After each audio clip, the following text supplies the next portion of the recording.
The inverted curve, mastering life's paradoxes. Introduction.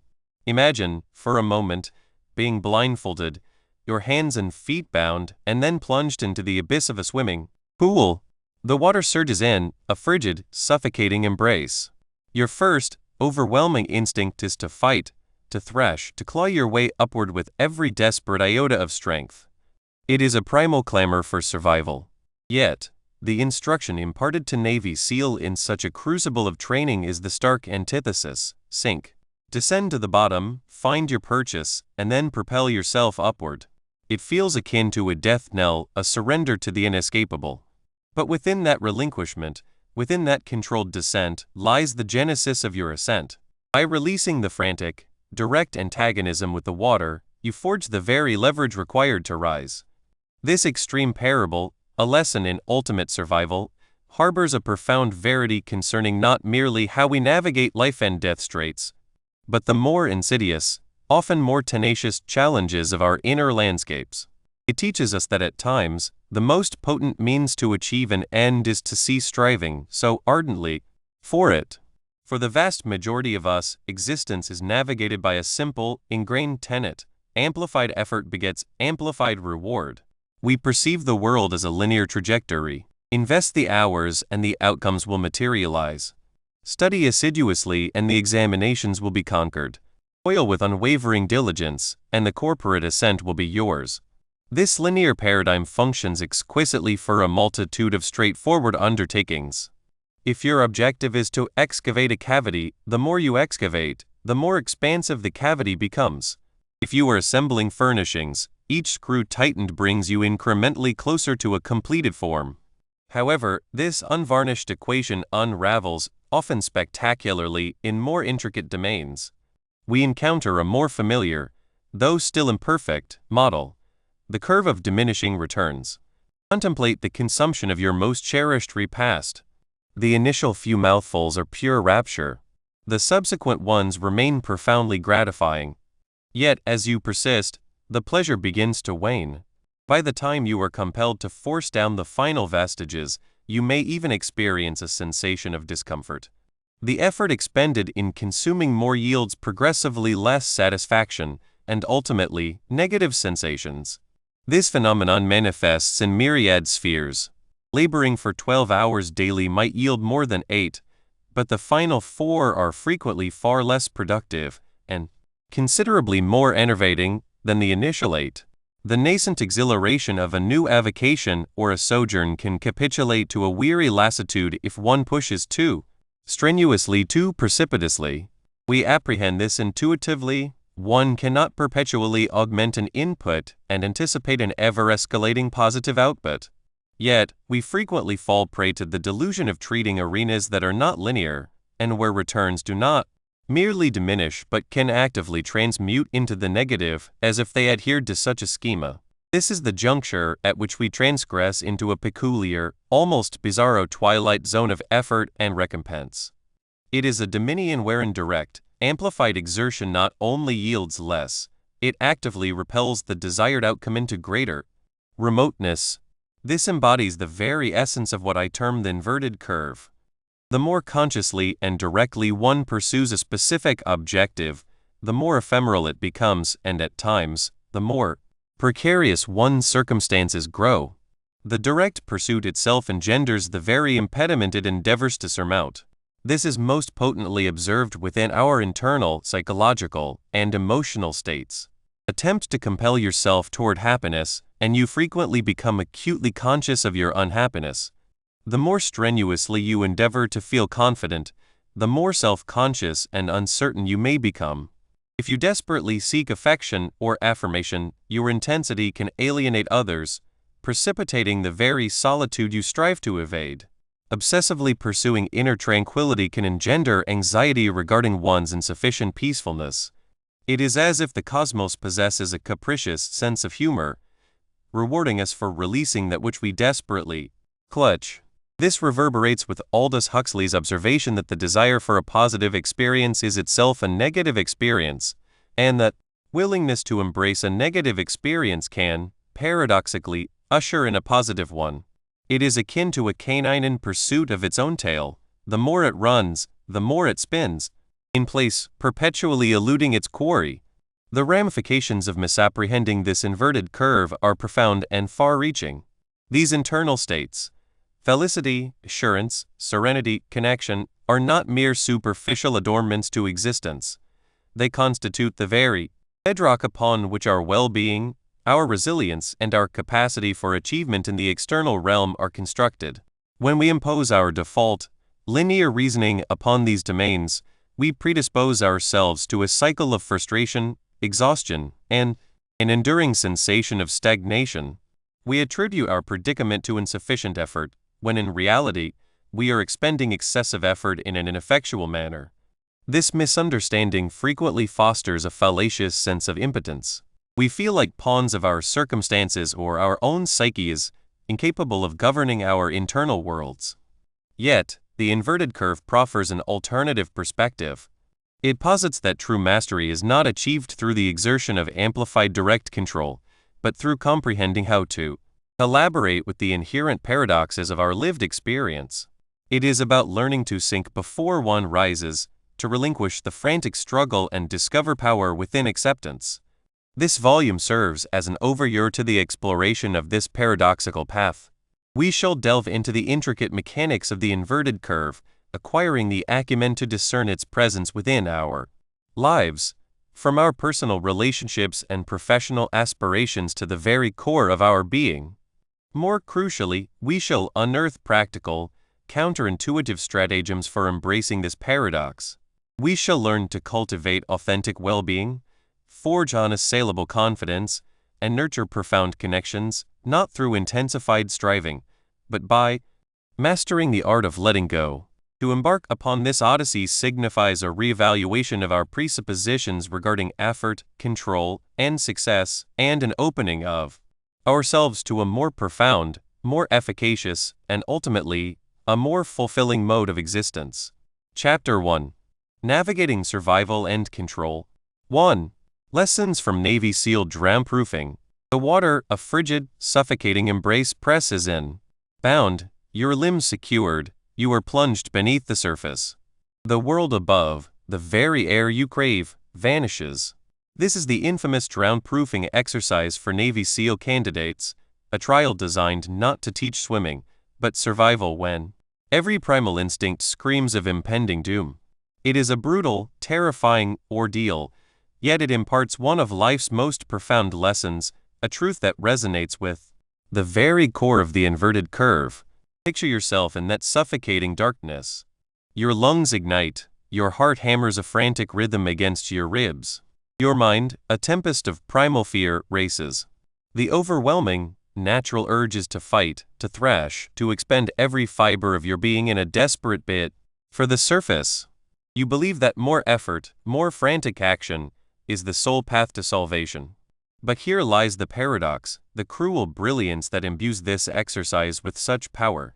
That very struggle, that desperate fight for air, is precisely what seals your fate. The more you fight, the faster you deplete your precious oxygen, the more energy you squander, exacerbating your peril. It is a chilling realization. The very force you believe will save you is, in fact, your undoing. This is where the inverted curve reveals its starkest manifestation. In countless facets of life, we anticipate a direct correlation between effort and outcome. To grow stronger, one lifts weights. More effort yields greater strength. To master a new skill, one practices. More practice cultivates deeper mastery. This is the linear curve, or at least one subject to diminishing returns. Yet, in certain critical junctures, particularly when our internal states are implicated, this relationship undergoes a radical inversion. In drown-proofing, increased effort does not lead to enhanced survival, it precipitates diminished survival, ultimately leading to failure. The reward, staying alive, recedes as the effort to attain it escalates. This is the inverted curve in its most raw, life-or-death configuration. So, what is the SEAL candidate enjoined to do? Rather than battling the water, rather than resisting their bonds, they are instructed to perform an action that seems impossibly counterintuitive, an act that defies every instinct. They are taught to sink. Yes, to descend to the pool's floor. This is not an act of surrender, but a deliberate, calculated stratagem. Once at the bottom, they can leverage the pool floor, generating sufficient momentum to ascend, snatch a breath, and recommence the cycle. It is a rhythm of controlled descent followed by a brief, life-sustaining ascent. Consider the profound psychological recalibration this demands. The SEAL trainee must confront their own panic. Panic is the adversary here. It is a cascade of fear that overwhelms the system, rendering rational thought impossible and, critically, accelerating oxygen consumption. To surmount panic, the trainee must cultivate a form of mental fortitude that allows them to detach from the immediate, overwhelming sensation of drowning. They must accept the terrifying reality of submersion and confinement, not through capitulation, but by choosing an alternative course. This is not passive resignation. It is an active, conscious decision to relinquish the immediate struggle for air in favor of a more strategic, albeit initially paradoxical, approach. How does one achieve this mental discipline? It lies in relinquishing the illusion of direct control when direct control is rendered impossible. When bound and submerged, your capacity to actively propel yourself to the surface is non-existent. To fight this reality is to court futility. The SEAL candidate learns to cease resisting that which they cannot alter, their present state of submersion and confinement. Instead, they redirect their energy toward that which they can influence, their response to that state. They can choose to sink, to harness the environment to their advantage, and to time their ascent for optimal efficacy. This necessitates an immense degree of trust in their instructors, trust in the training, and paramountly, trust in this paradoxical methodology. They must trust that sinking to the bottom, an act that feels like ultimate failure, is in fact the indispensable precursor to success. This faith in the process, in the pool's floor as a launchpad rather than a tomb, serves as a potent metaphor for our engagement with life's myriad challenges. We often cling tenaciously to our familiar, direct methodologies, even when their inefficacy is glaringly apparent. We believe that by simply redoubling our efforts, pushing harder, and exerting more sheer will, we will eventually achieve a breakthrough. The drown-proofing exercise demonstrates that sometimes the path to elevation is not found in straining upwards with all your might, but in letting go and sinking, allowing gravity and the environment to guide you to a vantage point from which you can then propel yourself upward. What does this exercise illuminate about our intuitive, often fallible, responses to perceived threats and loss of control in everyday life? When we find ourselves overwhelmed, anxious, or stressed, our default reaction is frequently to fight, to resist, to attempt to force a change.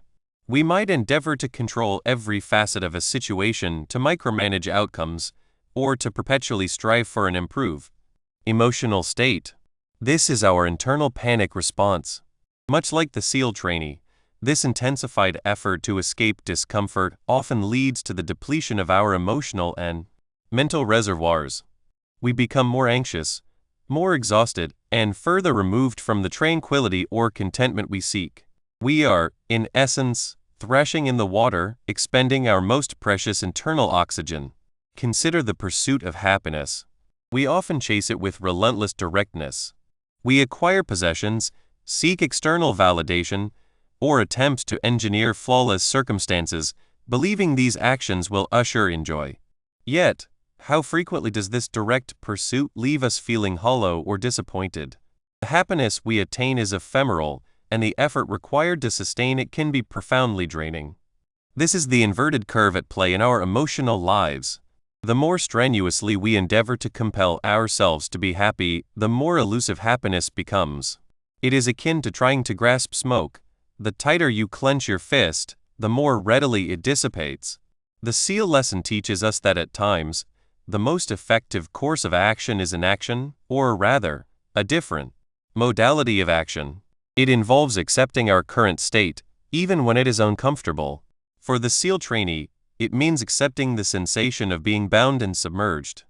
For us, it might entail accepting a feeling of sadness, anxiety, or even ennui, without an immediate impulse to eradicate it. This acceptance is not a passive capitulation to despair, but a strategic interlude. It is about acknowledging reality without allowing it to dictate our every frantic maneuver. This acceptance allows us to conserve our energy. Instead of depleting our emotional reserves by resisting what is, we can preserve them. From this posture of acceptance, we can then identify the true points of leverage, the avenues through which we can influence our situation without resorting to brute force. Just as the SEAL trainee utilizes the pool floor, we can harness our own internal resources, our comprehension of the situation, and our capacity for small, deliberate choices. The mental discipline required is formidable. It is the ability to override our most fundamental survival instincts when those instincts are counterproductive. It is the courage to act contrary to what feels natural.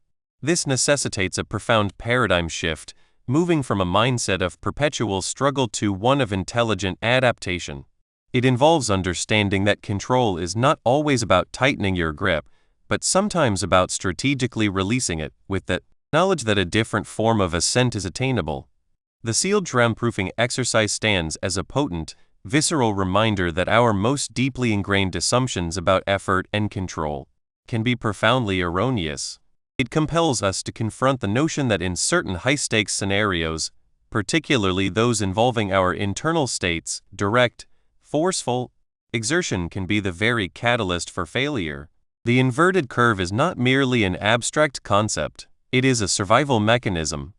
It is the principle that guides you from the depths of a pool to the air above, and it is a principle that can navigate us through the turbulent waters of our own lives. This stark lesson, learned at the pool's bottom, is not confined to the extreme milieu of SEAL training. It offers a compelling analogy for how we approach challenges far beyond physical peril. It impels us to scrutinize our fundamental beliefs regarding effort, reward, and personal dominion. It is particularly relevant as we navigate the intricate, often imperceptible, landscape of our minds and emotions. The subsequent step is to explore how this inverted curve operates within these internal realms, where the stakes, while perhaps not life and death in the corporeal sense, can feel equally critical to our well-being and sense of self. 2. Understanding survival through control. In the crucible of life's most tempestuous trials, our primal impulse often seizes the helm with an iron grip, endeavoring to subdue the tempestuous waves. A visceral urge propels us to clamp down, to summon every iota of our will, to force circumstances and ourselves into a preordained mold. This desperate gambit for dominion is etched into our very being, a potent echo of our survival instincts. Confronted by peril, by fear, by seemingly insurmountable odds, we instinctively tighten our hold, convinced that amplified effort, intensified resistance, will bend the fabric of reality to our design. This is the well-trodden path, the one that whispers of logic, the one that promises agency. Yet, as this journey will illuminate, this very instinct, so indispensable for navigating simpler adversities, can morph into a treacherous snare when applied to the intricate, internal tapestries of our existence. The more we attempt to impose direct control, particularly over that which eludes our immediate grasp, the more we find ourselves adrift, sinking, and ultimately undone. This is not a failing of resolve, but a profound misapprehension of how certain systems, especially those encompassing our inner states and extreme conditions, truly function. Consider, for a fleeting moment, the renowned drown-proofing drill imparted to Navy SEAL recruits. It is a stark, visceral tutelage in survival, commencing with a command that seems utterly perverse. Upon being plunged into profound water, you are enjoined to relax, to surrender to the descent. The immediate instinct, of course, is to thrash, to battle the water, to desperately claw for buoyancy. This is the natural corollary to drowning. We believe that through active struggle, we shall vanquish the water's embrace. But this direct, forceful defiance is precisely what saps our strength, what floods our lungs, and what precipitates the very catastrophe we seek to avert. The SEAL, however, are schooled to do the inverse. They are taught to yield to the initial plunge, to sink to the abyss. In this state of apparent helplessness, they are then instructed to execute a measured, less arduous push from the floor, to extend their limbs toward the surface, and to snatch a fleeting breath before succumbing once more. This cyclical maneuver, repeated, enables their survival in conditions that would, under conventional circumstances, prove fatal. This exercise serves as a potent allegory for comprehending survival through control, or more accurately, through the paradox of control. The direct, strenuous exertion to remain afloat, the frantic struggle, is a rebellion against the fundamental forces at play. It is an attempt to superimpose an external volition upon an overwhelming physical reality. The consequence is exhaustion and defeat. The surrender to sinking, conversely, is not a passive capitulation, but a strategic abdication of the immediate, futile contest. It is a conscious choice to descend, to flow with the impetus of gravity and water rather than to resist it. From this posture of acceptance, a distinct form of agency emerges. The controlled impetus, the ephemeral ascent for air, is not born of desperation, but of a tranquil, calculated act undertaken from a position of temporary concession.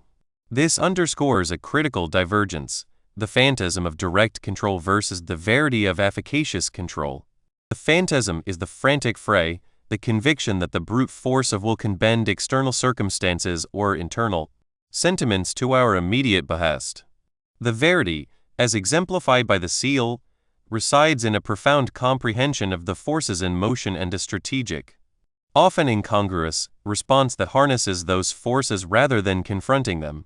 It is about recognizing that at times, survival necessitates a transient embrace of what feels akin to defeat. Beyond these extreme paradigms of physical endurance, this principle of diminishing returns, when direct effort is applied, penetrates deeply into the domain of our inner lives. We frequently approach felicity, self-assurance, or even affection with the same mental framework as a professional undertaking. The harder I strive, the greater the yield. If I concentrate with greater intensity on being joyful, I ought to become more joyful. If I ceaselessly affirm my confidence, it should solidify. But these internal states are not akin to erecting a bulwark, where each brick laid directly contributes to the finished edifice. They are immeasurably more intricate, more dynamic, and more susceptible to our methods of pursuit. Attempting to compel happiness frequently precipitates an amplified awareness of its absence. The more we scrutinize our internal terrain for delight, the more we may perceive the subtle undertones of dissatisfaction. The direct endeavor to suppress adverse sentiments, to govern our emotions, can, paradoxically, intensify them. It is akin to attempting to force a beach ball beneath the water surface. The more vigorously you push, the more forcefully it rebounds. This is where the concept of the inverted curve, which we shall explore in exhaustive detail, assumes such profound significance. It posits that for numerous internal states, direct, amplified effort does not engender augmented reward, but rather leads to diminishing, or even deleterious outcomes.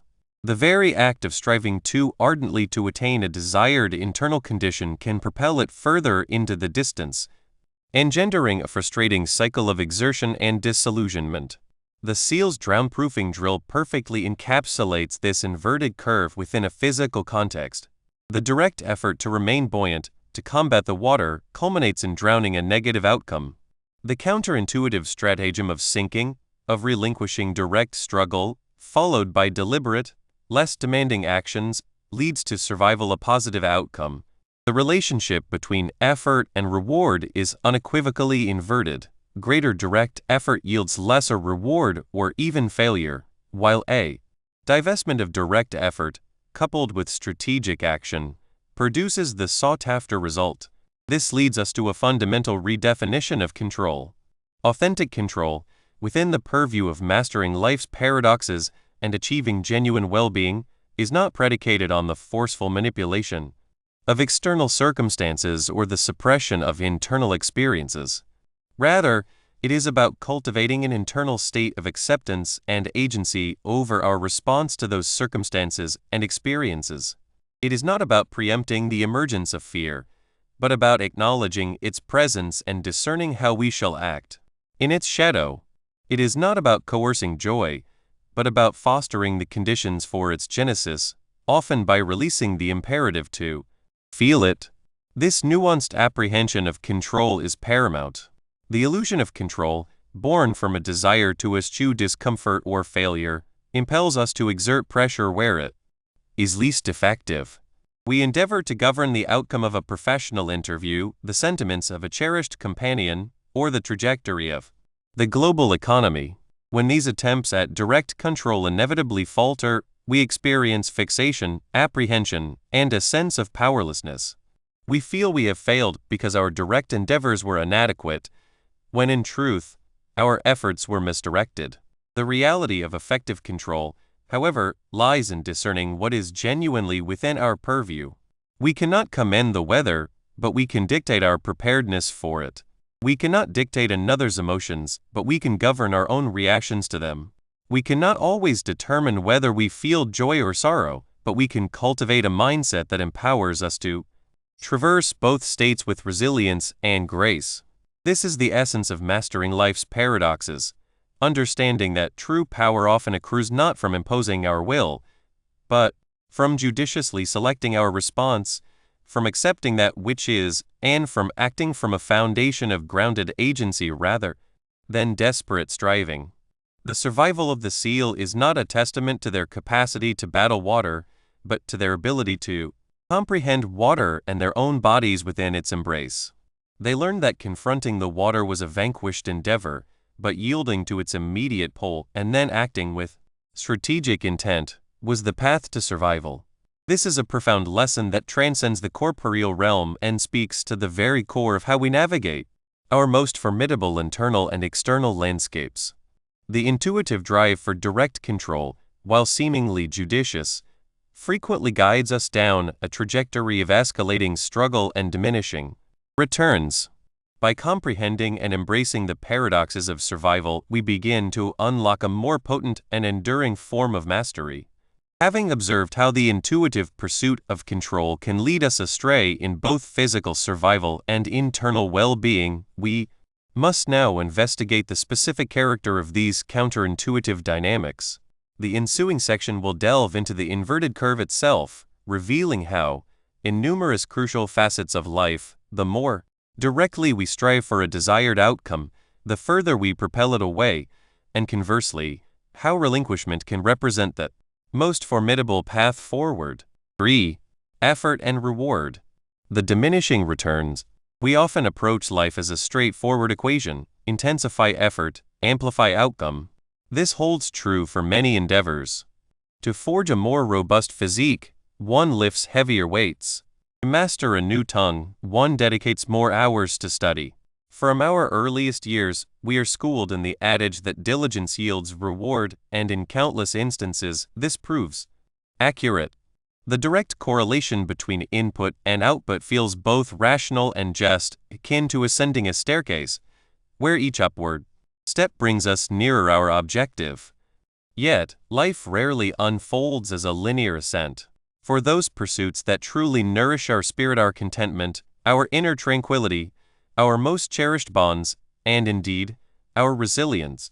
In the face of adversity, the simplistic mantra of more effort, more reward begins to falter. It is akin to battling a river's current with sheer force.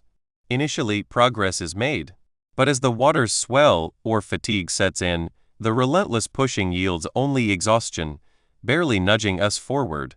It is here that the reality of diminishing returns begins to assert itself. Consider the fundamental act of sustenance. When hunger gnaws, the inaugural mouthful of food is a revelation of pure delight. The subsequent bites, too, are gratifying, offering solace and vitality. However, persist beyond satiety, and each additional morsel ceases to enhance our well-being. Instead, it ushers in discomfort, a heavy fullness, perhaps even nausea. The reward for that augmented exertion, the repeated act of mastication and ingestion, has not merely ceased to grow, it has inverted, becoming detrimental. We transition from gain to loss, comfort, energy, and health all recede. This phenomenon permeates numerous facets of our existence. Take productivity, for instance. Many subscribe to the belief that to accomplish more, one must simply extend working hours. We drive ourselves, forego breaks, and attempt to persevere through sheer will. For a time, this may indeed boost output, allowing us to cross more items off our lists. However, A threshold exists often around 40 to 50 hours per week for many where our minds and bodies begin to rebel. Concentration wavers. Errors proliferate. We spend more time rectifying mistakes than generating new work. The effort expended those additional hours beyond a certain point yields progressively less tangible productivity.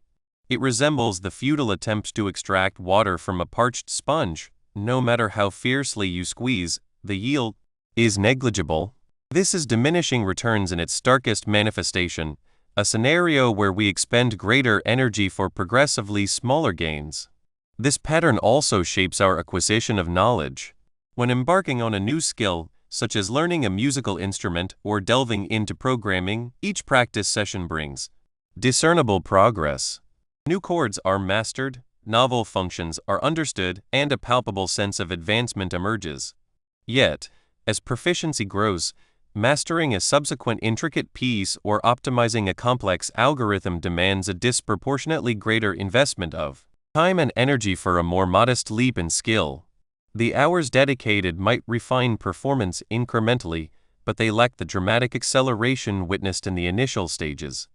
Attempting to force rapid mastery through 12-hour practice days will likely result in exhaustion, frustration, and potentially even the erosion of previously acquired knowledge, thereby impeding overall progress. The recompense for such extreme exertion is no longer commensurate. Even within our social spheres, we can encounter the principle of diminishing returns. Cultivating friendships necessitates effort, presence, attentive listening, shared experiences. These actions foster connection and provide support.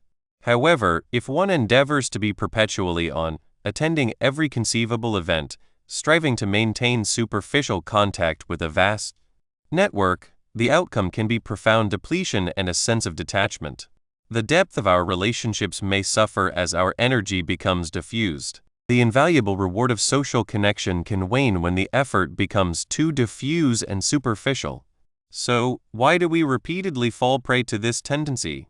Why do we persist in intensifying our efforts, even when the outcomes fail to align with our input? A primary reason lies in our deep-seated inclination to believe in a linear model. From our formative years, we are taught that desire necessitates exertion. This is a fundamental survival mechanism. If chilled, we gather more fuel for the fire. If famished, we hunt or cultivate more food. This direct cause and effect relationship is potent and has been instrumental in humanity's proliferation. The assurance that our actions will yield predictable and proportional consequences offers a comforting certainty. Furthermore, society frequently extols relentless effort. We admire the workaholic, the athlete who trains through injury, the entrepreneur who forgoes sleep. This cultural narrative reinforces the notion that greater effort is invariably superior, and that any shortfall in results must be attributed to insufficient exertion rather than a flaw in the underlying model. We internalize this conviction, and when our desired outcomes elude us, our immediate impulse is to berate ourselves for inadequate effort rather than scrutinizing the efficacy of our approach. The peril of disregarding diminishing returns is substantial. It leads to the squandering of energy, a resource of inestimable value. It breeds frustration and a sense of futility when our diligent efforts do not yield the anticipated rewards. This can erode our motivation and self-belief. More critically, by persisting with maximal effort in domains where it has ceased to be effective, we may forfeit opportunities to deploy our energy more judiciously. We might overlook superior strategies, or we may inadvertently preclude ourselves from recognizing when an alternative approach is not merely beneficial but indispensable. This is particularly pertinent when addressing our internal states, our emotions, our self-assurance, our inner peace. When we attempt to manufacture happiness through ceaseless pursuit of pleasure, or endeavor to cultivate confidence through the constant solicitation of external validation, we often discover that the more ardently we strive, the more elusive these states become. It is akin to grasping at smoke with bare hands. The tighter the grip, the more readily it dissipates. This is where the simple model of diminishing returns proves insufficient. It identifies a problem, but does not fully elucidate the paradox we frequently encounter, especially when navigating our inner world. While comprehending diminishing returns is vital for optimizing our efforts across a multitude of domains, it represents merely the initial step in recognizing that life's most profound challenges, particularly those pertaining to internal resilience and well-being, operate under an entirely distinct and often paradoxical principle. This principle, where an increased direct effort can paradoxically lead to diminished outcomes, is what we shall now explore as the inverted curve. 4. Linear vs. inverted effort paths. We often navigate existence with a foundational, uncomplicated conviction: the greater the exertion, the richer the yield. This is an intuitive framework. To erect a loftier tower, one adds more bricks. To amass greater wealth, one dedicates more hours to labor. This is what we term the linear trajectory of effort, akin to a straight line on a graph where one variable ascends in precise proportion to another. This paradigm holds true for numerous facets of life. On an assembly line, increased hours translate directly to a higher output of finished goods. For a straightforward examination, extended study sessions reliably correlate with improved scores. This is the domain of predictable causality, where our actions manifest as clear, proportionate consequences. However, as we delve into more intricate realms, particularly those intertwined with our internal states, our cognition, and indeed, our very survival, this simple linear progression begins to warp and fracture. Our initial apprehension of this breakdown typically manifests as diminishing returns. Consider the pursuit of a suntan. An initial hour under the sun might bestow a pleasing golden hue. A second hour may deepen this color. Yet, beyond the fifth or sixth hour, the reward of a superior tan ceases to accrue. Instead, the effort risks sunburn and injury. The recompense, a better tan, plateaus and the exertion begins to inflict harm. This phenomenon of diminishing returns permeates every sphere. Reflect on extended workdays. A few additional hours may facilitate project completion, but toiling 18 hours daily, without respite, will not necessarily double one's productivity compared to a 9-hour schedule. On the contrary, errors are likely to proliferate, exhaustion will set in, and the overall caliber of work will degrade. The effort persists, but the reward contracts and can even transmute into a deficit. This pattern emerges across many endeavors. Excessive indulgence in a delectable meal can induce sickness, not merely satiety. Overconsumption of water can prove perilous, and even the relentless pursuit of pleasure can culminate in depletion and discontent. Our innate linear model, the one that postulates more is invariably superior, falters in these instances. Yet, a third, even more surprising dynamic governs the relationship between effort and reward, and it is here that the profound paradoxes of existence reveal their true complexity. This is the inverted curve. In such scenarios, the more directly and forcefully one pursues an objective, the more elusive it becomes. The greater the struggle, the less probable the success. This is particularly acute for our internal dimension states such as happiness, self-assurance, tranquility, or even affection. Imagine attempting to compel happiness. One might decree, "I must be happy now." Efforts might involve distraction, feigned smiles, or a meticulous enumeration of life's blessings. Yet, this fervent exertion to achieve happiness often serves only to magnify one's current unhappiness, rendering the objective even more remote. The direct pursuit of felicity, when imbued with a frantic, striving energy, can, in fact, repel it. It is akin to grasping at smoke. The tighter the fist, the more readily it dissipates. This lies at the core of the inverted curve. A direct, intensified effort toward a goal yields diminished or even adverse outcomes, most conspicuously within internal psychological and emotional landscapes. It is not merely that the reward ceases to grow, the effort itself becomes the impediment. This concept suggests that attaining such states necessitates abandoning the direct pursuit, embracing the present condition even if negative, and acting from a posture of acceptance and non-striving. It is a fundamental paradox. At times, the most effective path to an objective is to cease striving so assiduously for it. The most potent illustration of this principle emerges from the rigorous training of Navy SEAL, specifically their drown-proofing exercise. This transcends mere swimming. It is an immersion in survival, a scenario where every primal instinct screams for struggle and resistance. Envision this: a trainee's limbs are bound securely. They are then submerged in water. The immediate, overwhelming, and entirely natural response is panic. The mind races, the body convulses, and the desperate impulse is to fight the water, to claw toward the surface, to struggle for breath. But here lies the critical paradox. This desperate struggle is the very precursor to drowning. When one battles the water, precious energy is squandered, water is inhaled, and exhaustion accelerates. The SEAL instructors impart a radically divergent methodology. Rather than resisting the water, the trainee is instructed to relax, to permit their body to descend, to sink to the pool's floor. This sounds terrifying, does it not? To sink when one cannot breathe? Yet, it is here that the inverted curve unveils its wisdom.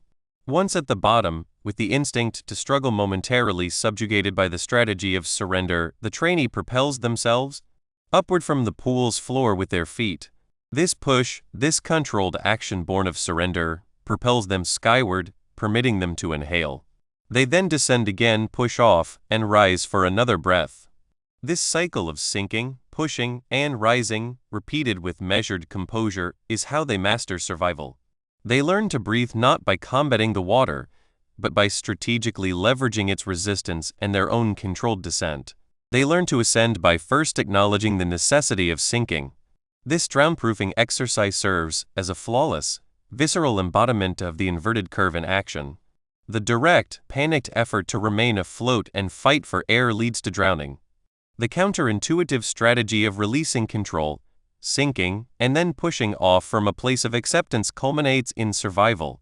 It is a profound lesson in how our most efficacious actions in extreme circumstances often arise from relinquishing direct, forceful control and embracing a strategy that appears, superficially, to be the antithesis of what one should do.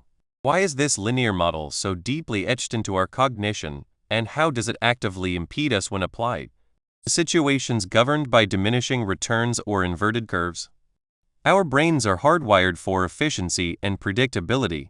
For the vast majority of human history and for the bulk of our daily tasks, the linear approach has been the most effective. If sustenance was required, one dedicated more time to foraging. If shelter was needed, one invested more hours in construction. This direct correlation between effort and outcome served us well. It is a simple, comprehensible rule that enables us to navigate a predictable world. When confronted with a problem, our initial impulse is to deploy this well-worn cognitive instrument. More effort, more focus, more exertion. However, this deeply ingrained habit transforms into a snare when we encounter circumstances that defy these conventions. Within the domain of diminishing returns, such as protracted work hours, our linear mindset compels us to persist, even amidst exhaustion and error. We cling to the belief that the additional effort must be yielding some benefit, however attenuated. We fail to recognize the juncture at which effort becomes counterproductive, where our energy would be better allocated to rest or strategic recalibration. We are so committed to the direct path that we disregard the signals indicating the path itself is leading us astray. The impediment is even more profound when we encounter the inverted curve.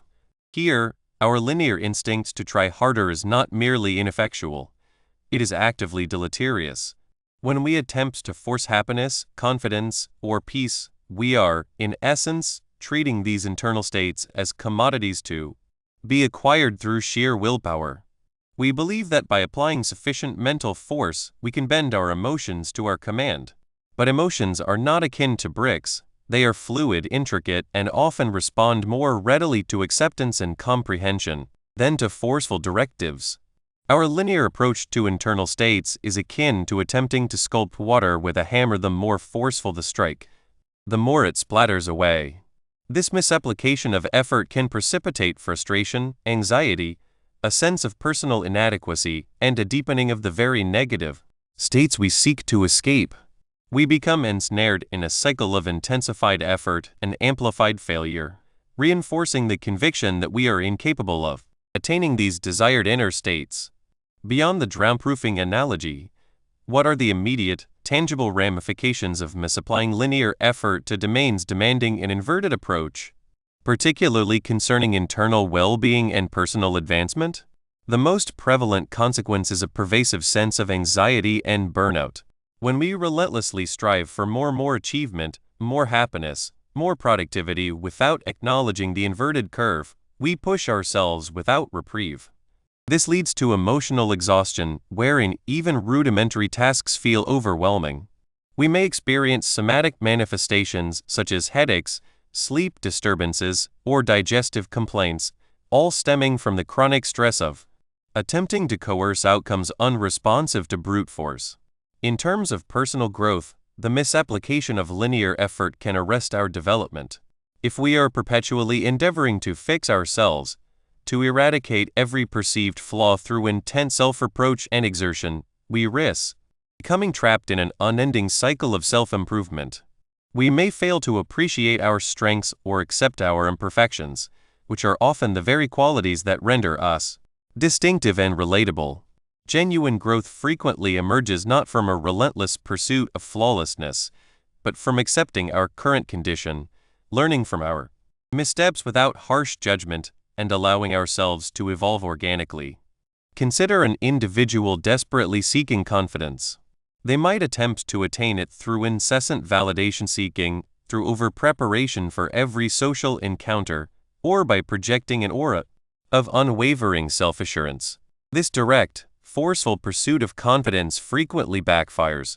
The craving for external validation can become addictive, and the ceaseless effort to maintain a facade is exhausting and ultimately erodes genuine self-esteem. True confidence, conversely, often emerges from a place of acceptance, accepting that one may experience nervousness at times, accepting that one may not always possess the perfect retort, and trusting in one's capacity to manage whatever arises. It is a state that arises from a less forceful, more accepting stance, not from a relentless campaign to be more confident. Similarly, within relationships, the yearning for deeper connection can precipitate a detrimental linear approach. Attempting to force intimacy, persistently demanding more attention, or overanalyzing every interaction can foster distance rather than closeness. Authentic connection often flourishes when partners feel secure enough to be their unvarnished selves, to express vulnerability without fear of censure, and to allow the relationship to unfold naturally rather than being subjected to a constant, forceful drive for a specific outcome. The inverted curve teaches us that in many vital aspects of life, the path to success is not a direct ascent. It necessitates a paradigm shift, a willingness to interrogate our most fundamental assumptions regarding effort and reward. Just as the SEAL trainee must learn to sink before they can rise, mastering the complexities of survival and control requires us to comprehend that our most potent actions often originate from a deliberate relinquishment of direct, forceful striving. This leads us to explore how this principle of inverted effort specifically pertains to our internal landscapes, where the pursuit of happiness, confidence, or peace can paradoxically propel them further from our grasp. 5. Mastering the inverted curve. The common approach to life, particularly when yearning for something intensely, is to amplify our efforts. We brace ourselves, sharpen our focus, and exert our utmost force. This strategy proves remarkably effective for many endeavors, such as constructing a piece of furniture or acquiring a new language. To build a more substantial table, one employs more timber and sturdier instruments. To master a broader vocabulary, one dedicates more study. It is a predictable equation. Increased exertion yields amplified outcomes. This we might characterize as a linear methodology. Yet, what if I were to suggest that for some of life's most significant pursuits, those very experiences that imbue us with a profound sense of vitality and completeness, this direct exertion actually propels us away from our desired destination? This is precisely where the concept of the inverted curve enters the discourse, and its comprehension is paramount to navigating the intricate paradoxes inherent in existence. Consider the act of trying to fall asleep. You lie in bed, consumed by the desire for slumber, the intention to relax, the focused effort to quiet your thoughts. The more you endeavor to compel sleep, the more acutely aware you become of your wakefulness. Your mind races, your body feels restless. Sleep, the very prize you covet, becomes an unattainable phantom. It is akin to attempting to grasp smoke. The tighter your fist clenches, the more it dissipates through your fingers. This illustrates the inverted curve in its manifestation with sleep. The direct pursuit of it paradoxically generates its antithesis. This peculiar dynamic extends to numerous facets of our internal landscape. Take happiness, for instance. Should you awaken one morning with the resolute declaration, "Today, I shall be happy," and then dedicate the entirety of your day to the forced cultivation of this emotion, what often transpires? You become acutely attuned to every minor imperfection, every fleeting moment of irritation, every ephemeral whisper of concern. A peculiar pressure may descend, a sense of inadequacy if happiness does not instantaneously blossom. The very act of pursuing happiness can render it more remote, an elusive butterfly perpetually beyond your grasp. This is the backwards law in its most prevalent form. An overzealous pursuit of an objective renders it increasingly difficult to attain. The same principle can hold true for confidence. Envision yourself preparing for a presentation. You recognize the imperative of exuding confidence, so you dedicate hours to rehearsal, attempting to will yourself into a state of boldness and assurance. You might even repeat affirmations such as, "I am confident," ad infinitum. Yet, deep within, a tremor of anxiety persists. The more you strive to manufacture confidence, the more you become aware of your trembling hands or the quickening of your pulse. Your focus becomes so fixated on projecting confidence that you lose sight of the actual task at hand, and that internal struggle amplifies your insecurity. This stands in stark contrast to the process of learning to ride a bicycle. If you fall, you remount, perhaps adjust your equilibrium, and try anew. Each attempt, even one culminating in a tumble, represents a step toward mastery. The effort is directly proportional to the progress. However, with happiness, sleep, or profound confidence, the curve bends. Increased exertion does not translate into greater attainment, it precipitates a diminution. Thus, how do we navigate this inverted curve? How do we, in essence, master these internal states that seem to elude our direct volition? The answer, as counterintuitive as it may sound, resides in relinquishment. Recall the Navy's SEAL drown-proofing exercise. The instructors do not impart techniques for combating the water. They teach you to relax, to permit your body to descend. As you sink, you naturally find purchase on the pool's floor. From this stable foundation, you can then propel yourself upward and break the surface for a breath. If you resist the water, flailing and struggling to remain afloat, you exhaust yourself and succumb. The act of sinking, of releasing the direct effort to remain buoyant, is precisely what enables your eventual ascent. This embodies the fundamental tenet of mastering the inverted curve. Instead of desperately endeavoring to achieve happiness, confidence, or tranquility, we must cultivate the capacity to accept our present circumstances, even if they are characterized by unhappiness, anxiety, or restlessness. This acceptance is not a capitulation or a resigned surrender to despair. It is a potent, deliberate choice to cease resisting what is. When you experience anxiety, the inherent impulse is to battle it, to repel it, to admonish yourself, "I should not feel this way." This resistance is the thrashing in the water. It perpetuates your entrapment. But what if, instead, you acknowledge the anxiety? "Very well, I am feeling anxious at this moment. My heart is racing. My thoughts are fragmented." This simple acknowledgement, devoid of judgment, is akin to sinking. It does not dissipate the anxiety instantaneously, but it ceases to fuel it through your opposition. By embracing the anxiety, you create a space around it. You cease to be the anxiety and become the individual who is experiencing anxiety. From this posture of acceptance, a subtle transformation begins. When you cease to contend with anxiety, you conserve your energy. You can observe it with greater clarity. And frequently, as you desist from struggling against it, its intensity begins to abate organically. It is not that you compelled its reduction. Rather, your acceptance permitted it to run its course unburdened by your resistance. This is how you rise from the sinking of acceptance. The peace or calm you sought was not discovered through its pursuit, but by embracing its absence and allowing the space for its emergence. This principle extends beyond purely emotional phenomena. Consider procrastination. We recognize the imperative to engage with a task, we attempt to settle down and commence only to find ourselves drawn to distractions. We admonish ourselves, I need more discipline, or I simply must focus. The direct exertion to compel ourselves to work often proves counterproductive, rendering the task even more formidable and our inability to initiate it more frustrating. The inverted curve advocates for an alternative strategy. Rather than forcing yourself to work, accept that you are procrastinating. Acknowledge your resistance or lack of motivation. All right, I do not feel inclined to undertake this at present. I am distracted. This acceptance does not imply an abdication of the task. It signifies the cessation of the internal conflict. Once you accept the resistance, you can then make an informed decision regarding your next course of action. Perhaps you resolve to dedicate merely 5 minutes to the task, accepting that perfection is not a prerequisite. Or perhaps you opt for a brief respite, with the understanding that you will return to it with diminished internal friction. The act of acceptance, of releasing the struggle, paradoxically facilitates eventual engagement with the task.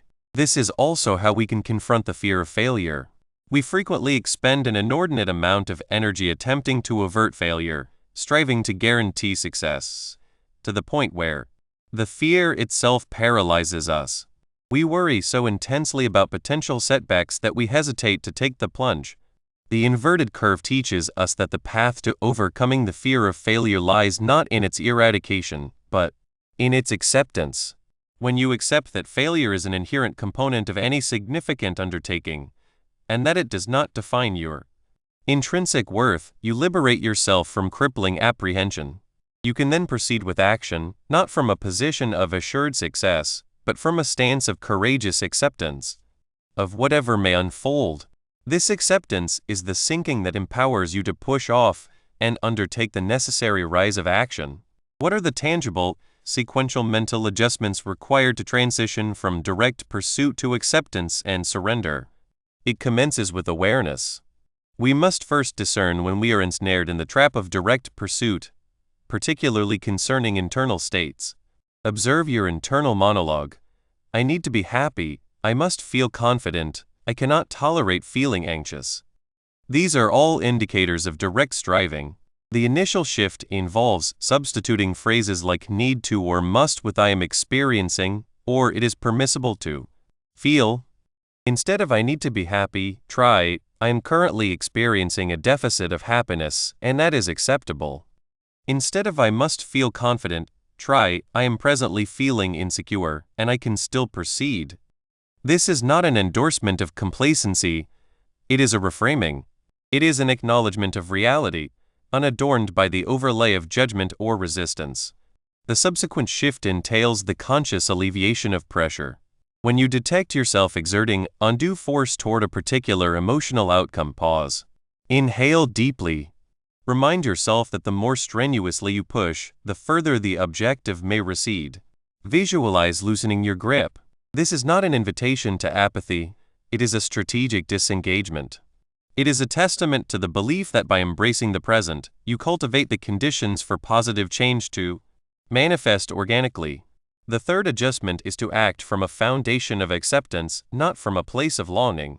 If you are experiencing anxiety, and you accept that anxiety, you can then elect to engage in an activity that demands your attention, not because the anxiety has vanished, but because you are willing to act in spite of it. This is the locus of true agency. You are not dictated by your emotions, you are making choices about your actions, even when your feelings are discomforting. This is the essence of mastering control, not by eliminating external or internal challenges, but by discovering strength within the paradox of navigating them. It is imperative to grasp the potential pitfalls associated with misinterpreting or misapplying the principle of the inverted curve. One hazard lies in conflating acceptance with passivity or resignation. Genuine acceptance is an active, deliberate choice. It is not an acquiescence to fate as in, well, I suppose this is simply how it is and I shall do nothing. It is an affirmation that, this is the reality at this moment, and from this vantage point, I can select my subsequent, more efficacious course of action. If you find yourself in a perilous situation, accepting the danger does not preclude an attempt at escape. It signifies a clear assessment of the circumstances, unclouded by panic, followed by strategic action. Another pitfall is the oversimplification of the concept. The inverted curve does not advocate for the abandonment of effort in all endeavors. Its potency and relevance are most pronounced in subjective, internal states and in situations where direct exertion is inherently counterproductive. For objective tasks, the linear approach often remains applicable. The art lies in discerning when the inverted curve is operative and when it is not. Furthermore, the application of the inverted curve demands patience and practice. It is a skill, and like any skill, its development requires time. You will likely revert to ingrained patterns of striving and resistance. The key is to observe these instances without self-recrimination and to gently reorient yourself toward the principle of acceptance. Each instance of practicing acceptance fortifies that mental faculty, rendering its application in future scenarios more facile. Ultimately, mastering the inverted curve signifies a profound alteration in perspective. It involves recognizing that life, and particularly our inner lives, do not invariably conform to the logical, linear trajectories we anticipate. It entails understanding that, on occasion, the most efficacious means of achieving our desires is to cease their desperate pursuit, to accept our present position, and to trust that by doing so, we create the very conditions for what we seek to emerge. It reveals that true power often resides not in the force of our will, but in the sagacity of our surrender, enabling us to ascend by first embracing the depths. Chapter 2. Embracing Paradoxes for Personal Growth. 1. The Backwards Law and Positive States. The human heart, a curious engine indeed. We dedicate so much of our existence to the fervent pursuit of specific sentiments, joy, assurance, a profound inner quiet. We cling to the conviction that with sufficient effort, with the precise calibration of our energies, these coveted states will inevitably manifest. Yet, for a great many, the more ardently they strive, the more these very feelings seem to recede. It is here we confront one of life's most peculiar and potent paradoxes, a phenomenon we may aptly christen the backwards law. Consider this for a moment.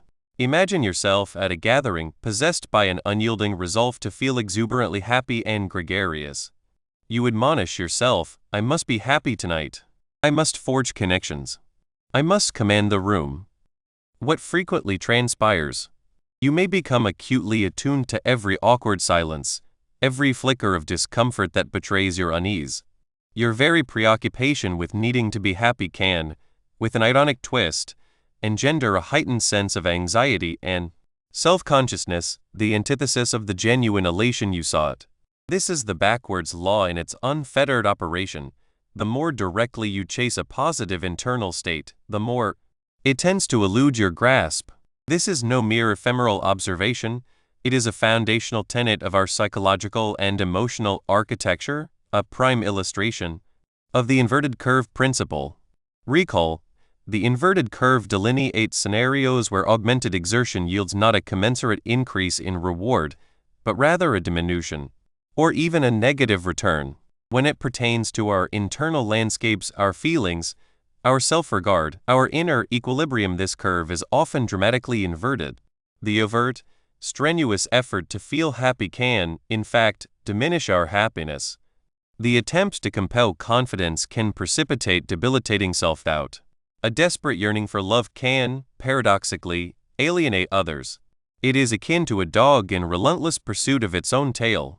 The more it whirls and lunges, the more frenzied and disoriented it becomes, and the further its tail seems to recede. The canine expends immense energy, its desire is palpable, yet its strategy is fundamentally misguided. Its focus on the very act of capture blinds it to a simple truth. Were it to cease its efforts, its tail would eventually come within reach. In a similar vein, our incessant, energetic quest for happiness can devolve into a frantic gyration, rendering us acutely aware only of its absence. We become so ensnared in the labor of feeling good that we forfeit the very prize we seek. The psychological underpinnings of this phenomenon are intricate yet comprehensible. When we consciously endeavor to attain a positive state, such as happiness, we frequently introduce an intense degree of self-scrutiny. We engage in perpetual self-assessment. Am I happy yet? Do I feel confident? Is this sufficient? This hyper-awareness can foster anxiety. We become cognizant of our perceived deficiencies, the chasm between our present reality and our aspirational state. This awareness, amplified by the pressure we impose upon ourselves, can precipitate a self-perpetuating cycle of negativity. The very intensity of our desire for something, particularly something as ephemeral as an emotion, can serve to underscore its absence, thereby engendering a sensation of lack. The desire itself becomes a spotlight illuminating what is missing. Philosophers and sagacious minds have long apprehended this peculiar verity. Aldous Huxley, the visionary behind Brave New World, famously posited, "The harder we seek to be happy, the less happy we become." He grasped that happiness is not a prize to be seized through sheer force of will. It is more akin to a byproduct, a guest who arrives when the conditions are propitious, not when it is explicitly summoned and unduly pressured. Similarly, the ancient Stoics, such as Epictetus, expounded upon the imperative of directing our attention toward that which we can influence our judgments, our desires, our actions rather than toward external outcomes or internal states largely beyond our direct command. They understood that attempting to artificially induce a state of tranquility was often the swiftest route to agitation. Thus, if direct pursuit constitutes the impediment, what then is the remedy? The answer, paradoxically, resides in acceptance. This is not an abdication of responsibility nor a resignation to a life bereft of joy. It represents a profound recalibration of perspective, the embrace of one's present reality even in its discomfort.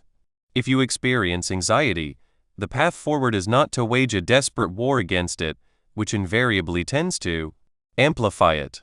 Rather, it is to acknowledge its presence. Very well, I am feeling anxious at this juncture. This is what it feels like. It is an unpleasant sensation, but it is what it is. What transpires when one genuinely accepts a negative state? Its power over you is disarmed.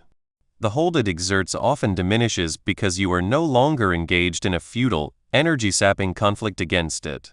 When you cease to resist your anxiety, for instance, and simply permit yourself to experience it without judgment, something remarkable can occur. Its intensity frequently softens. The feeling may persist, but its sharp edges recede. It transforms from a formidable adversary into a mere observation. This acceptance, this relinquishing of the struggle, carves out a space. And within that space, positive states can begin to unfurl organically. Consider an individual grappling with social anxiety. Their conventional strategy might involve rehearsing dialogues, feigning smiles, and inwardly castigating themselves for every perceived imperfection. This leads to the inverted curve. The more they endeavor to project an image of confidence and ease, the more anxious they become, and the less likely they are to engage authentically. The alternative, guided by the backwards law, is to accept the anxiety. To enter a social milieu and contemplate, I feel apprehensive. My palms are slightly damp. My heart is pounding. That is permissible. I am present, and I shall remain so, even with this sensation. This acceptance does not imply an affinity for the anxiety, but rather a cessation of its adversarial framing. By refraining from resistance, mental energy is liberated. This allows for more attentive listening, more genuine responses, and perhaps even moments of connection, not through forceful imposition, but through the permission granted by relinquishing the frantic pursuit. This principle permeates numerous facets of existence. Reflect upon the act of attempting to fall asleep. The more you endeavor to succumb to sleep, the more wakeful you often become, your mind a whirlwind of thoughts concerning all the activities you ought to be engaged in instead of slumbering. Acceptance in this context signifies acknowledging I am finding it difficult to sleep at this moment. I shall relax my body, focus on my breathing, and if sleep does not arrive, that is acceptable. I shall rest to the best of my ability. Frequently, it is in this surrender that sleep finally descends. The salient takeaway here is that genuine power and control are not discovered in the forceful imposition of outcomes, but in the mastery of our response to them. This represents a profound redefinition of what it means to be in command. We often conflate control with the actualization of our will. However, when it pertains to internal states, this methodology proves counterproductive. True mastery emerges from accepting the present moment, imperfections and all, and acting from a foundation of groundedness rather than desperate striving. It is an understanding that at times, the most efficacious action is inaction, or at the very least, a different form of action, one rooted in acceptance, not in forceful pursuit. This acceptance is not passive acquiescence. It is an active, conscious decision to cease resisting what is. It is the recognition that the energy expended in battling our internal landscape is energy that could be more productively deployed.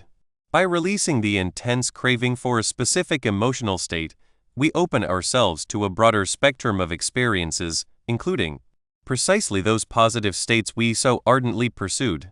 It is akin to releasing a tightly clenched fist. Only then can something new be received. The backwards law, as an embodiment of the inverted curve, instructs us that for internal states such as happiness, confidence, and peace, the pathway to their attainment is frequently indirect. It necessitates a suspension of our ingrained proclivity for direct effort and an embrace of a counterintuitive strategy, relinquishing the chase, accepting our current reality, and trusting that positive states can arise from a place of stillness and non-striving. This is not a passive wishing for favorable circumstances. It is the cultivation of fertile ground for their emergence by ceasing to trample them with our anxious desires. Having elucidated how the direct pursuit of positive internal states is often detrimental, we must now comprehend how this principle extends beyond mere emotional conditions to our fundamental perception of control and influence. The subsequent section will delve into the revelation that true mastery over our circumstances, and indeed ourselves, is not found in dictating outcomes, but in governing our responses to them, a concept intrinsically linked to the acceptance we have begun to explore. 2. Acceptance and action. Keys to power. We often mistake the illusion of control for genuine strength, believing that power resides in our ability to micromanage every outcome and shield ourselves from discomfort. This notion, that perfect navigation of life's currents will render us invincible, is a seductive fallacy, a gilded cage that ultimately constricts our capacity. True power, the kind that fortifies us against adversity and cultivates growth, is not forged in the crucible of coercion, or the futile eradication of every unpleasant sensation. Instead, it blossoms from a far more profound and unexpected wellspring, the deliberate acceptance of what lies beyond our dominion, coupled with purposeful action within the liberated sphere that remains. Consider the sheer expenditure of energy devoted to the ephemeral opinions of others. How much mental real estate do we dedicate to cultivating their approval, to meticulously curating their perception of us? We twist our words, contort our actions, even suppress our authentic feelings, all in a desperate bid to orchestrate their internal landscape. Yet, the stark reality is that the thoughts and emotions of others exist entirely beyond our direct leverage. We may cajole, persuade, or present ourselves artfully, but their inner world remains their sovereign territory. By pouring our vitality into this unmanageable domain, we become akin to a mariner attempting to command the ocean swell by pushing against the waves. It is an endeavor both exhausting and ultimately futile, leaving us adrift in a sea of helplessness. The instant this truth dawns, the moment we consciously declare, I cannot command whether everyone will like me, nor dictate their judgments, a profound recalibration occurs. This is not an act of surrender or a descent into apathy. Rather, it is a potent affirmation of acceptance. It is the quiet recognition that this is a facet of existence, and I embrace it.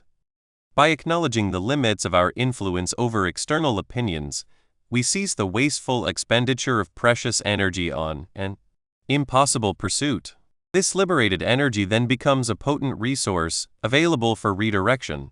We can pivot our focus to the controllable, our own conduct, our guiding principles, our unwavering integrity. Herein lies the genesis of authentic power. It is the quiet authority derived from self-possession, from aligning our actions with our core convictions, irrespective of external accolades or censure. This embrace of our limitations, this release from the clamor for external validation, is not a mark of frailty, it is the bedrock of our fortitude. It is akin to recognizing that one cannot arrest the rain. Instead of standing motionless, drenched and aggrieved, one reaches for an umbrella and proceeds. The rain persists, but you are no longer its captive. You are moving through it. This principle of acceptance proves indispensable when we examine internal states, such as confidence. The inverted curve principle illuminates a curious paradox. The direct pursuit of happiness, confidence, or serenity often propels them further from our grasp. In our earnest attempts to feel confident, to feel happy, the very intensity of our striving amplifies our awareness of their absence, thereby diminishing our confidence and happiness further. It is a disheartening cycle. We rationalize, I will embark on that project when I feel more confident, or I will voice my opinion in the meeting when my nerves subside. Yet, confidence, much like happiness, is rarely a precursor to action. It is more frequently its progeny.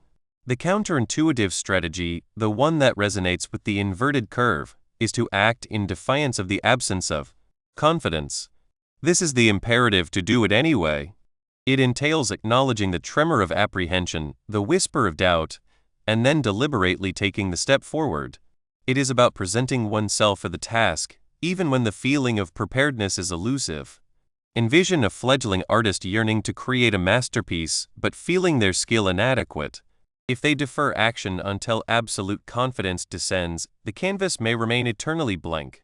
However, if they accept their current proficiency, embrace the inherent awkwardness of the learning curve, and begin to paint, even if the initial strokes are tentative and imperfect, they are constructing something far more valuable than a mere painting. They are architecting confidence. Each brushstroke, each carefully mixed hue, each sweep of the brush across the canvas is an act of engagement. And it is through this engagement, through the sheer act of doing, that confidence begins to coalesce. The creation of something, however flawed, is the very fuel that ignirms the sensation of capability. This is not an exhortation to reckless abandon. It is an understanding that the process of engagement frequently serves as the most potent educator. We need not feel an unshakable certainty or an utter absence of fear to commence.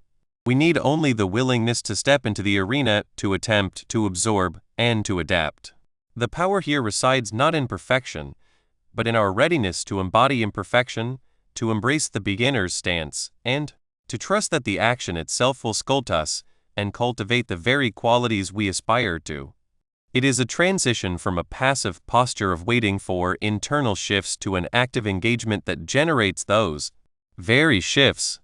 Another formidable impediment to embracing this empowered mode of action is the pervasive dread of disapproval or failure. These are deeply ingrained human anxieties. As social beings, the prospect of ostracism or the perception of inadequacy can be profoundly unsettling. This fear often compels us towards timidity, towards the avoidance of risk, and towards remaining ensconced within the predictable confines of our comfort zones. Yet, for growth to occur, for anything of substance to be achieved, we must cultivate an acceptance of dislike and failure not merely as possibilities, but as often indispensable companions on our journey. Consider an individual harboring a brilliant concept for a new enterprise. They might hesitate to articulate it, fearing the sting of criticism, the dismissal of their vision, or the ultimate collapse of the venture. This trepidation can effectively imprison the idea, denying it the opportunity to see the light of day. However, should this person learn to accept the potential for dislike, the understanding that not everyone will resonate with their vision and that this is permissible, and to accept the potential for failure, the recognition that the enterprise may not flourish, they liberate themselves The paralyzing grip of the what-ifs loosens. Their attention can then shift to the what now. What are the tangible steps required? How can this concept be rigorously tested?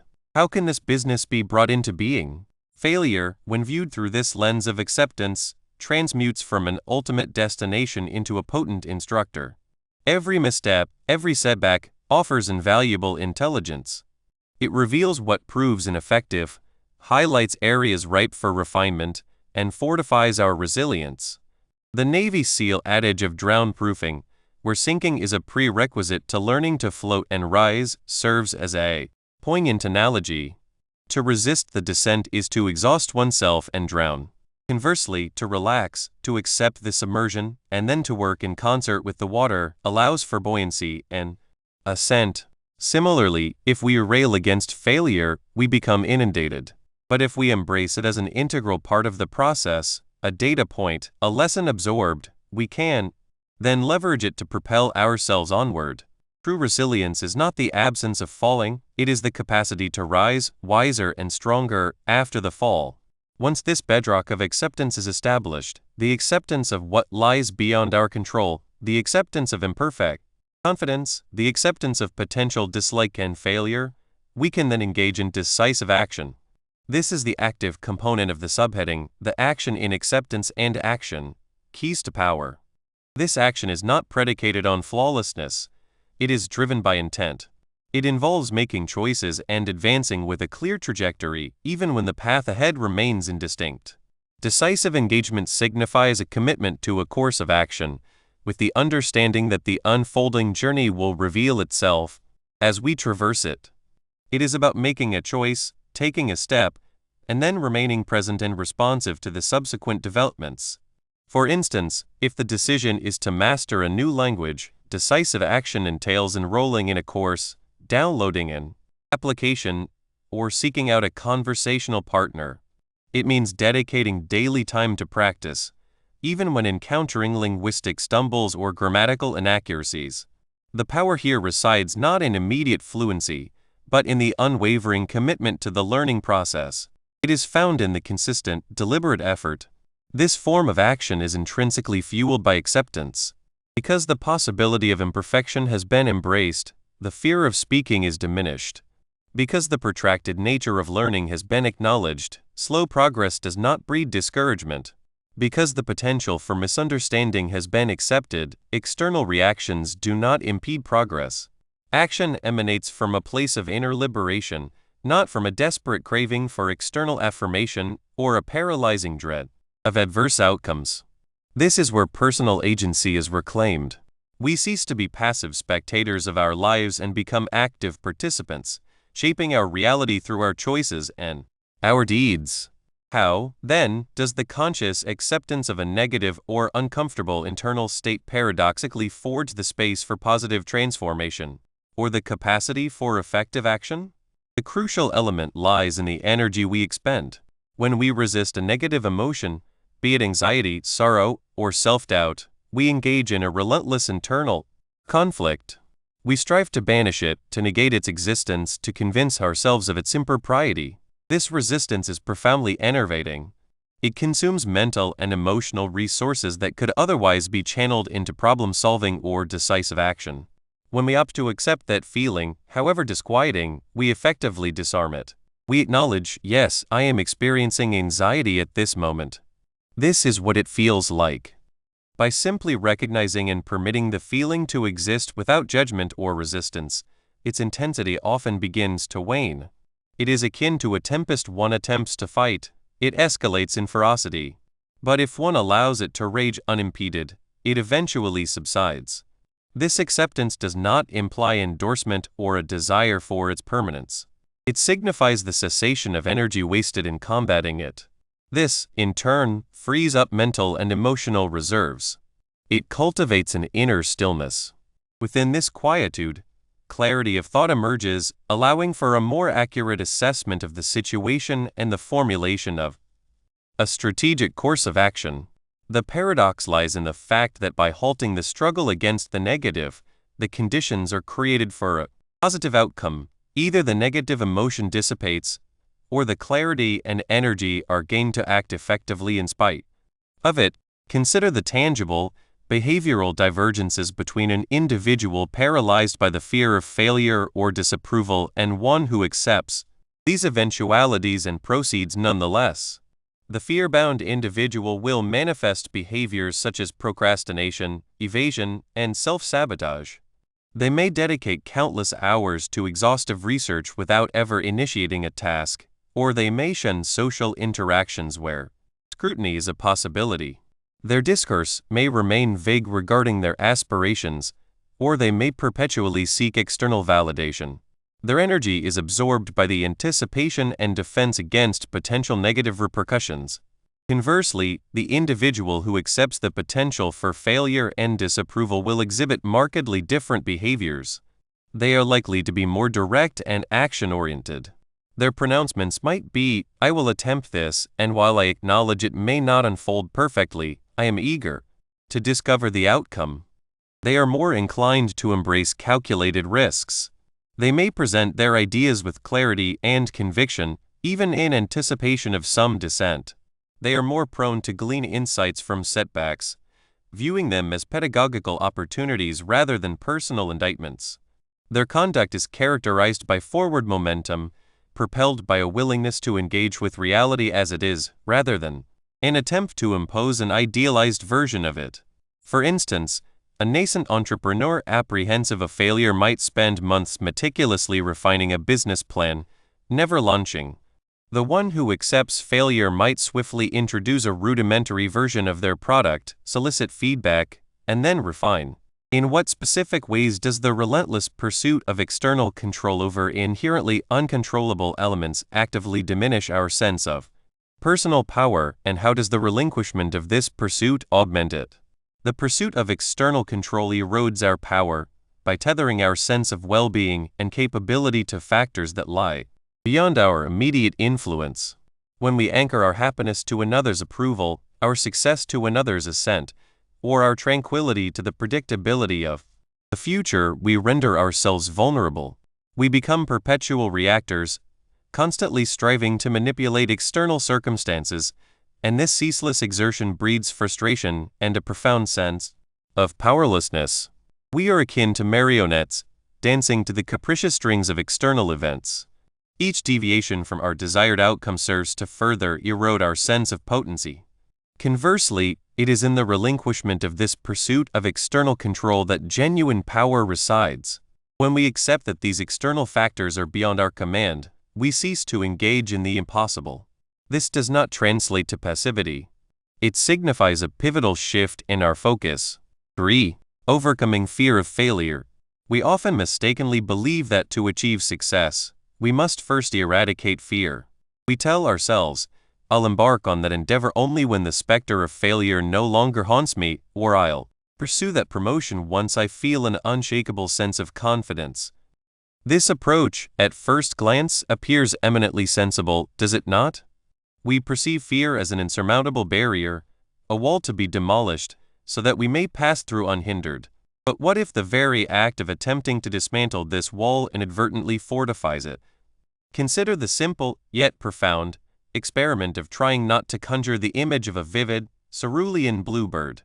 The more desperately you strive to banish this mental picture, the more insistently it occupies your consciousness. This is precisely the mechanism at play with the fear of failure. The more we contort ourselves to avoid or suppress the thought of falling short, the more we imbue it with significance. It usurps our focus, becoming a looming shadow that eclipses all else. This is a quintessential illustration of the inverted curve in action, particularly within the intricate landscape of our psyches. Instead of drawing nearer to our objective estate of fearlessness and assuredness, we paradoxically propel it further away. The direct exertion to neutralize fear results in its amplification. We become so consumed by the dread of failing that the path toward success becomes obscured. This intense preoccupation with averting a negative outcome often stems from a profound yearning for control, a craving for a certainty that life, in its inherent unpredictability, rarely affords. This very need for absolute dominion, ironically, cultivates anxiety and renders us more vulnerable to fear. Reflect upon the stoic resolve of those who undertake the arduous training to become Navy SEAL. They are initiated into a critical principle known as drown-proofing. While the term may seem contradictory, its essence is this: if you plunge into water and succumb to panic, threshing, and fighting against the currents, you will inevitably exhaust yourself and drown.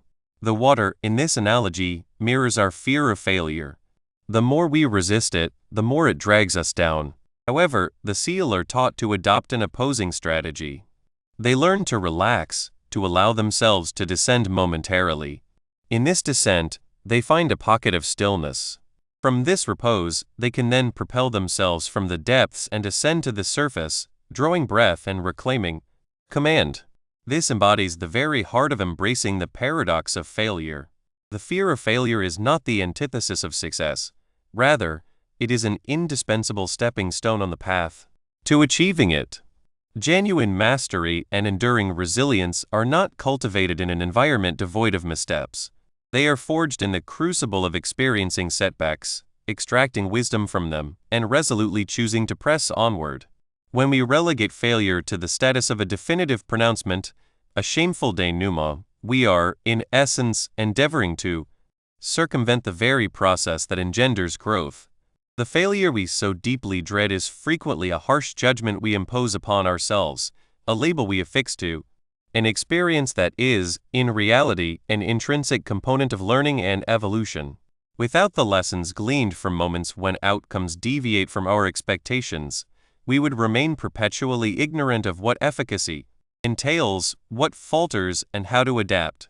We would be akin to a student who consistently evades examinations. They might never confront the sting of a low score, but they also never truly assimilate the subject matter.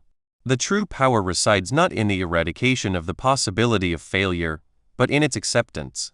This is not an act of surrender or resignation before the commencement of any endeavor. It is a strategic acknowledgement of reality. Life is inherently capricious. Outcomes are not invariably within our complete dominion. By accepting that failure is a potential outcome, we unleash an immense reservoir of mental and emotional fortitude.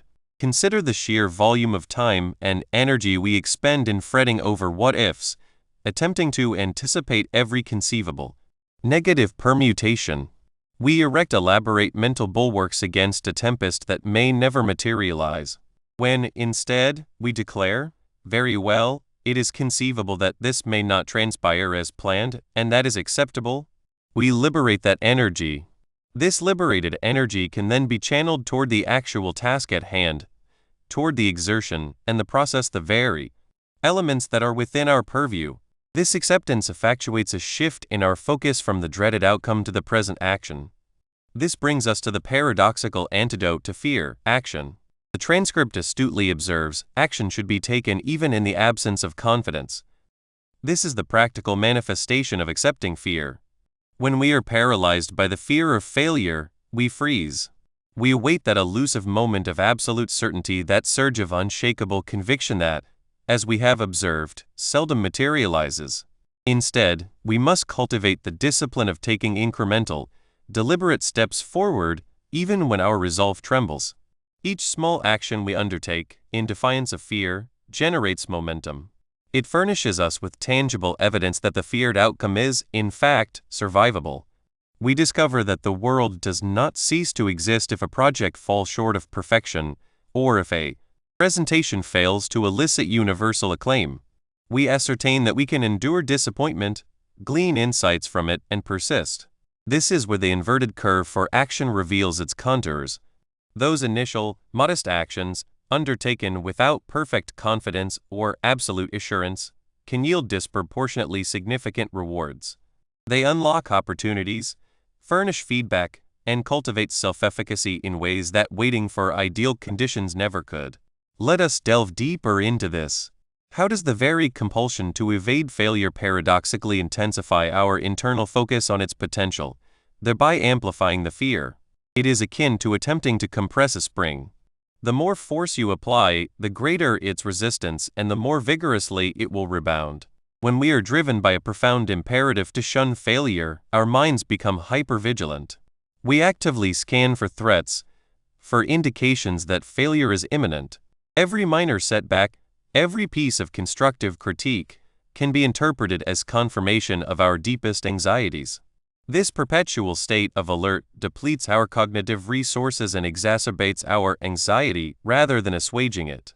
The more we endeavor to construct a fortress around ourselves to repel failure, the more we inadvertently invite its presence into our thoughts. We become so preoccupied with the prospect of failing that we lose sight of the possibility of succeeding. Our internal narrative becomes dominated by "what if I fail?" rather than "what if I succeed?" This self-imposed focus on the negative engenders a self-fulfilling prophecy, wherein the anticipation of failure becomes so acute that it impedes our capacity for effective performance.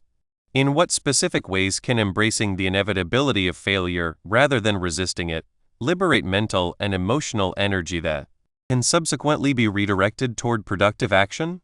Envision yourself bearing a substantial backpack laden with stones, each stone representing a potential failure you profoundly dread. You expend all your energy trying to prevent that backpack from toppling, constantly adjusting your posture, fretting over every uneven patch of ground. Now, imagine setting that backpack aside for a brief interval. You do not discard it entirely, but you acknowledge its weight and its presence. You recognize that you cannot preclude every stone from shifting, and that is permissible. By accepting that some stones may dislodge, or that the backpack might sustain a minor dent, you are liberated from the exhausting task of perpetual vigilance. This liberated energy is immense. It can be employed to walk with greater ease, to observe the path ahead, to engage with the challenges, and to genuinely advance. Instead of fixating on the potential pain of dropping a stone, you can focus on the strength in your legs to bear the load, or the aesthetic beauty of the landscape you are traversing. This acceptance permits us to shift our focus from a defensive stance to an active, exploratory posture. We become less concerned with averting damage and more invested in achieving progress. What are the tangible, actionable steps an individual can undertake to commence accepting the possibility of failure, and how does this acceptance translate into the initiation of meaningful action even when fear is present? It commences with a deliberate alteration in perspective. Firstly, reframe failure as data. Rather than perceiving a failed attempt as a personal indictment, regard it as invaluable information. What did you learn from this experience? What specific element proved ineffective and why? This data can then inform your subsequent actions. If a business venture falters, it is not an indication that you are an inadequate entrepreneur, it is data pertaining to the market, your product, or your strategy. Secondly, practice pre-failure visualization. This is not about conjuring images of disaster, but about mentally rehearsing the experience of failure and your subsequent response. Envision a scenario where an undertaking does not unfold as anticipated. How would you feel? What would be your immediate reaction? Subsequently, visualize yourself navigating it with grace and fortitude. You may experience disappointment, but you would still rise, analyze the events, and attempt anew. This mental rehearsal renders the actual experience less startling and more manageable. Thirdly, establish process-oriented goals, not solely outcome-oriented ones. Instead of declaring, "I will achieve success in this," endeavor to state, "I will dedicate X hours to this project each week," or "I will complete Y steps by Friday." When your objective pertains to the effort and the process, you derive a sense of accomplishment simply by participating and performing the work, irrespective of the final outcome.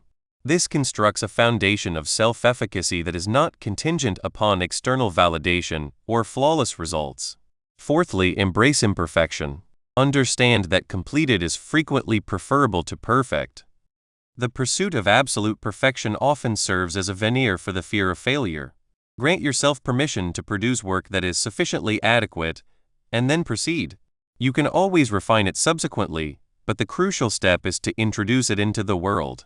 Finally, celebrate minor triumphs and lessons acquired. Acknowledge every forward movement, however incremental. Did you venture a risk? Did you acquire new knowledge? Did you manage your fear with efficacy? Recognize and commemorate these moments. This positive reinforcement helps to counteract the adverse impact of perceived failures and cultivates a more resilient mindset. As we actively implement these steps, acceptance begins to take root. This acceptance does not magically dissipate fear, but it fundamentally alters our relationship with it. Fear transforms from an absolute dictator into a passenger, perhaps a nervous one, but a passenger nonetheless. We learn that we can experience fear and still advance.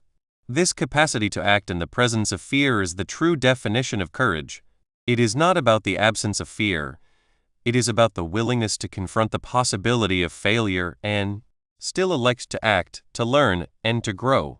By comprehending that our internal states, such as the fear of failure, frequently operate on an inverted curve, we ascertain that genuine courage is not the absence of fear but the willingness to act while experiencing it. This liberation from the paralyzing grip of potential failure empowers us to engage more fully with the world and with ourselves, thereby paving the way for the subsequent paradox, the potency of embracing our limitations. Conclusion: we have traversed the labyrinthine terrain of life's adversities, probing the enigma of how our most ardent endeavors can paradoxically propel us further from our aspirations. Recall the indelible image of Navy SEAL recruits confronting the unforgiving embrace of the water.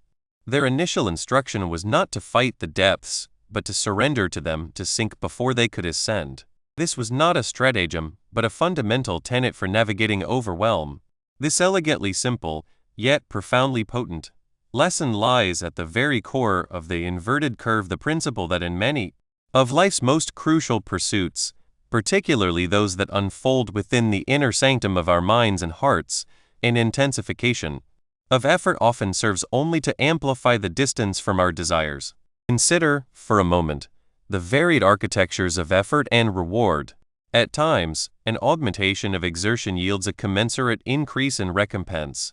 Envision planting more seeds and reaping a more abundant harvest. Conversely, there are junctures where piling on more effort results in diminishing returns, akin to attempting to extract the final reluctant drop of juice from a desiccated orange, a Herculean labor for a pittance. Yet, the inverted curve transcends these familiar dynamics.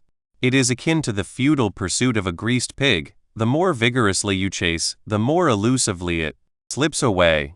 This phenomenon is particularly pronounced when our quarry is the ephemeral happiness, confidence, or profound connection.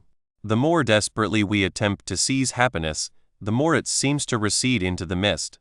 The more we strive to manufacture confidence, the more we are plagued by the specter of imposture. It is as if these cherished internal states possess an agency of their own, and direct, forceful pursuit is precisely the catalyst that sends them into flight. This is the central paradox we have illuminated, that the very path to achieving these vital internal states often lies not in the direct chase but in the deliberate cessation thereof. It is about embracing a form of surrender, not a capitulation, but a strategic relinquishing of control. When we cease our strenuous resistance against our present emotional landscape, our doubts, our apprehensions, our insecurities, and instead extend the hand of acceptance, a remarkable transformation unfolds. It is akin to the water that, when ceased to be fought, offers buoyancy to the struggling swimmer. By acknowledging our present reality, however imperfect, we cultivate the fertile ground for organic shifts. We dismantle the edifice of resistance, and within that nascent stillness, we unearth a different, more profound reservoir of power. How, then, do we translate this understanding into tangible practice? It necessitates the cultivation of the courage to act without the prerequisite of absolute readiness. It demands the recognition that failure is not an terminus, but an indispensable waypoint on the trajectory of learning. When the specter of failure looms too large, we are often rendered immobile, a paralysis born directly from an overzealous attempt to govern an outcome beyond our direct command. By embracing the inherent possibility of failure, we liberate ourselves to advance. We can embark upon that novel endeavor, articulate our thoughts in that pivotal meeting, or extend a hand of connection to that friend, not with the assurance of unblemished success, but with the quiet fortitude to accept whatever may transpire. This willingness to engage, even in the face of potential imperfection, is the very embodiment of the inverted curve in active manifestation. The development of the capacity to let go is akin to the rigorous cultivation of a muscle. It demands consistent, gentle practice. It may manifest in simple acts of mindful observation, recognizing when one is ensnared in a recursive loop of worry, and consciously redirecting one's attention. It might involve the introspective exploration of one's desire for control through journaling, followed by a deliberate choice to release that grip in a specific context. It entails the reframing of challenges not as insurmountable fortresses to be breached by sheer force, but as fertile opportunities for growth and adaptation. It is here, within this nuanced perspective, that our authentic personal power resides not in our dominion over external circumstances, but in our inner resilience to embrace their realities and navigate them with grace and unwavering composure. The journey undertaken with the inverted curve is not a static destination, but a dynamic mode of progression. It is a novel lens through which to perceive the tapestry of one's existence, transforming moments of vexation into invitations for deeper comprehension. When you find yourself wrestling against an internal current straining too assiduously for happiness, for confidence, for the embrace of love, pause. Reclaim the wisdom of sinking to rise. Instead of battling the undertow, permit yourself, for a fleeting moment, to simply float. Acknowledge your present position, and from this vantage point of acceptance, you can commence your forward movement, not through forceful propulsion, but through the effortless grace of flow.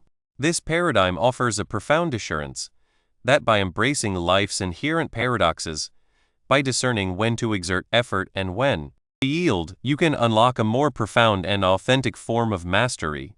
You can discover genuine well-being not through its relentless pursuit, but by fostering the conditions conducive to its organic flourishing. Therefore, I implore you, as you continue to navigate the unfolding narrative of your life, to actively practice this counterintuitive wisdom. When confronted by an internal struggle, endeavor to release your grip. When the direct route appears obstructed, seek the subtle contours of the inverted curve. Embrace the paradox, and you may well discover yourself ascending to heights hitherto unimagined, not by dint of force, but by the quiet potency of acceptance and the courageous embrace of simply being.